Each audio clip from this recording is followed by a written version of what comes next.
उत्तर भारत के एक छोटे से गांव नियमपुर के किनारे एक घना और रहस्यमयी जंगल फैला हुआ था। इस जंगल के किनारे एक टूटी फूटी सी झोपड़ी में एक विधवा स्त्री चंपा रहा करती थी। चंपा की उम्र लगभग 30 वर्ष थी। उसका पति 1 साल पहले गंभीर बीमारी से चल बसा था। तब से वह बिल्कुल अकेली थी, न कोई संतान, न कोई अपना। वह जंगल से लकड़ियां इकट्ठा करती और गांव में सिलाई बुनाई का काम करके किसी तरह पड़ना गुजारा करती।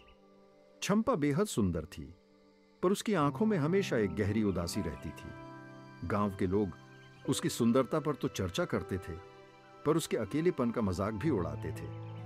कई बार उस पर झूठे आरोप भी लगाए गए, लेकिन चंपा कभी किसी को जवाब नहीं देती। उसने अपने दोहक को चुपचाप सहने की आदत डाल ली थी। एक दिन जब चंपा जंगल में लकड़ियां काट रही थी, तभी एक घनी झाड़ी से एक कुत्ता निकला। उसका रंग गहरा काला था, शरीर लंबा और गठीला, लेकिन उसकी आंखों में एक गहरी शांति थी। वह चुपचाप चंपा के पास आया और बैठ गया। चंपा थोड़ी घबराई, लेकिन उस कुत्ते की आंखों में कोई हिंसा नहीं थी। वह बस शांत होकर उसे देखता रहा। चंपा ने धीरे से मुस्कुराते हुए कहा, "तू कहां से आया?" कुत्ता कुछ नहीं बोला, लेकिन अपनी पूंछ हिलाता रहा। उस दिन के बाद से वह रोज आने लगा। कभी चंपा के लिए जंगल से आम लाता तो कभी सूखी लकड़ियां।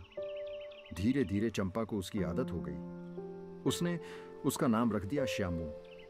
चंपा और श्यामू के बीच एक अनोखा रिश्ता बन गया।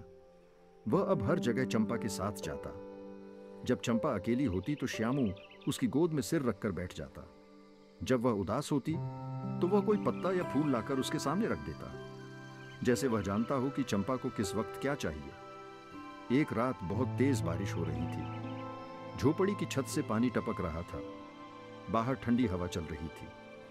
तभी झोपड़ी के दरवाजे पर खरोचने की आवाज आई।